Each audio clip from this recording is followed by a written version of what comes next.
प्रदेश की हजारों युवतियां बालिका लव जिहाद से बचेगी एवं लव जिहाद की आड़ में धर्मांतरण के कुकृत्य पर लगाम लगेगी। इनके अंदर ये पत्र रखना चाहता हूँ। राजस्थान पत्रिका ने जिस तरह से एक पेज का ये पृष्ठ छापकर इसका महत्व बताया है, तो मैं माननीय मंत्री महोदय से आग्रह करूंगा कि आप इस ओर चिंतन करें। 3.25 किलोमीटर का एलिवेटेड रोड जिसकी लागत 150 करोड़ रुपए है, उसके बनने का कार्य 14 दिसंबर को चालू हो गया है। उससे पूर्व कांग्रेस सरकार ने बजट के अंदर अंतिम समय के अंदर 2 हवाई एलिवेटेड बनाए, जिसका ना तो बजट में प्रावधान किया, ना आज तक मौके में देखने को मिला है। बिना पैसे खर्च किए घर बैठे कमाए 1500 रुपए प्रतिदिन। बस डाउनलोड करें बैंक साथी ऐप। फ्री ट्रेनिंग लेकर कमाना शुरू करें। बैंक साथी से जुड़कर 15 लाख लोगों के सपने हुए पूरे। अब बारी है आपकी।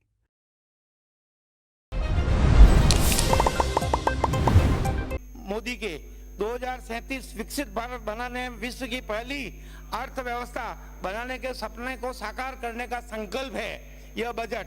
राज्यपाल महोदय द्वारा जो धर्म परिवर्तन प्रतिबंध विधेयक 2025 पेश किया, उसका मैं समर्थन करता हूं। साथ ही सरकार का आभार व धन्यवाद प्रदान करता हूं कि इस बिल से प्रदेश की हजारों युवतियां बालिका लव जिहाद से बचेगी एवं लव जिहाद की आड़ में धर्मांतरण के कुकृत्य पर लगाम लगेगी।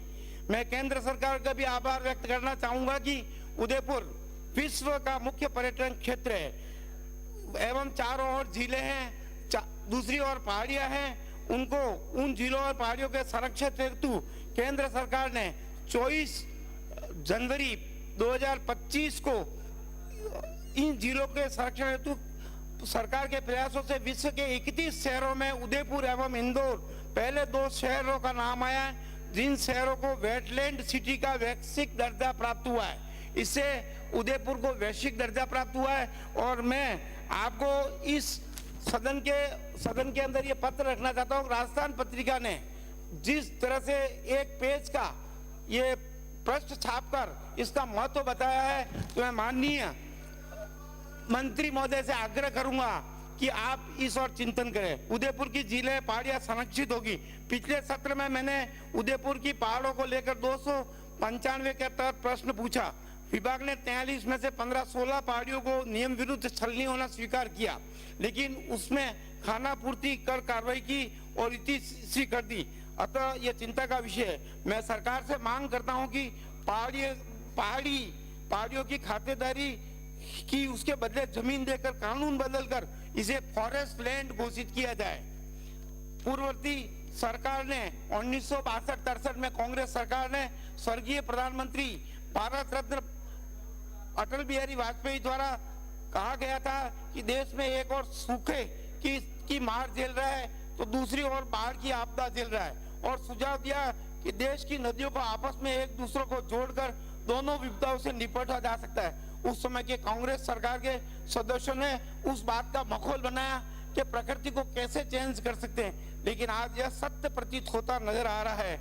माननीय बद्रीनाथ सरकार द्वारा इस सपने को साकार करने हेतु यमुना जल समझौता, उसके साथ साथ उदयपुर जिले का देवास 3rd और 4th माननीय सुगाड़िया जी ने 1965 के अंदर सोचा था, उसके सर्वे भी कराए, लेकिन उनके राजनीति में कमजोर होते ही उसे ठंडे बस्ते में डाल दिया। देवास 3rd और 1st माननीय वसुंधरा जी के शासन में माननीय गुलाब चंद जी कटारिया ने उसे स्वीकृत करा और पूरा किया। साथ ही कांग्रेस ने 3rd और 4th जाते जाते अंतिम बजट में घोषणा की, लेकिन बजट का प्रावधान नहीं किया। वर्तमान माननीय बद्रीलाल जी मुख्यमंत्री ने सरकार की क्रियान्विति में 1600 करोड़ रुपए की राशि का प्रावधान किया है और कार्य का वन क्षेत्र में भूमि का डायवर्जन कर टनल का सर्वे पूरा कर लिया गया है और अप्रैल माह तक यह चालू हो जाएगा। इससे समग्र राजस्थान की इन तीनों योजनाओं से 3-4 वर्षों में आपूर्ति निश्चित हो जाएगी। साथ साथ में माही और जाखम का पानी ठेठ अपने जैसमंद तक पहुंचाएंगे, तो राजस्थान में खुशहाली का सारे राजस्थान में वातावरण बनेगा। निश्चित रूप से बद्रीलाल सरकार का मैं आभार व्यक्त करूंगा।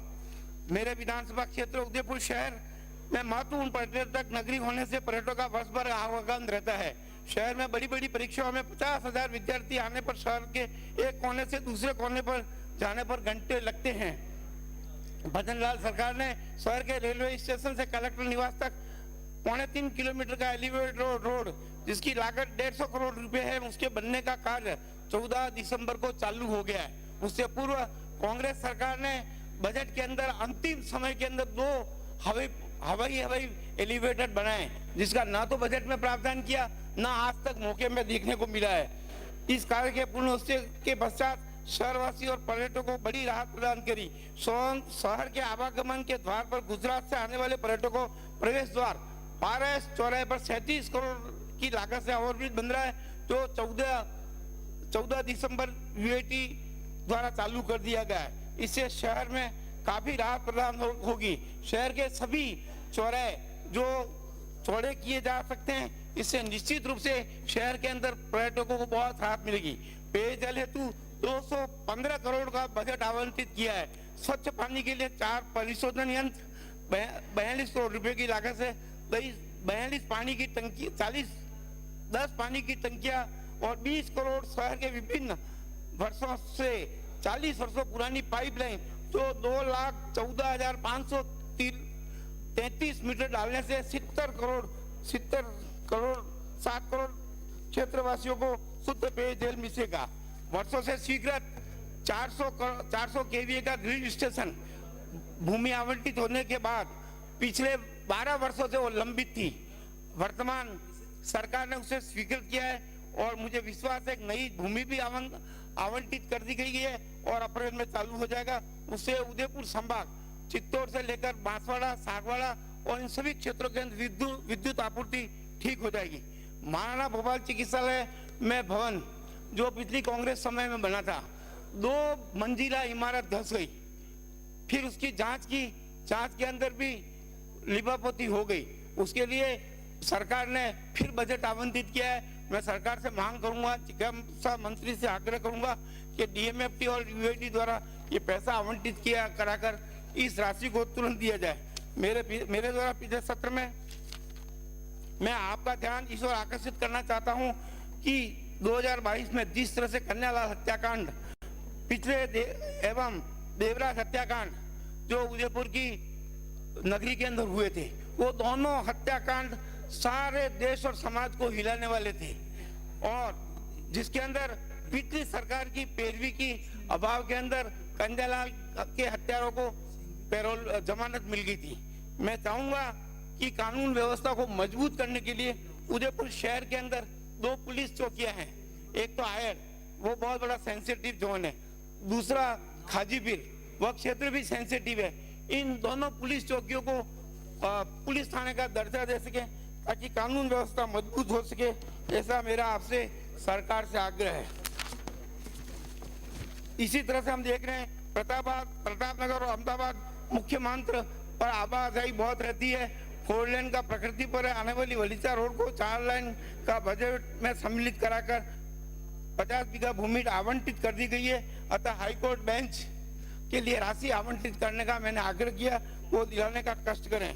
पिछली सरकार के समय 272 करोड़ का एक भूमि को प्लॉट घोटाला हुआ था। मैं यूडीए मंत्री जी का आभार व्यक्त करता हूं कि उन्होंने सदन के अंदर ये घोषणा की थी कि इसकी 31 दिसंबर तक जांच पूरी करके दोषियों को दंडित करेंगे, लेकिन उसमें निश्चित रूप से कार्रवाई हुई है, पर्याप्त नहीं हुई है। 8 मुलजिम पिछले कई महीनों से जेल में हैं, लेकिन मेरा मंत्री महोदय से आग्रह है कि अभी तक एक भी कर्मचारी गिरफ्तार नहीं हुआ है, एक भी अधिकारी गिरफ्तार नहीं हुआ है। ये चिंता का विषय है।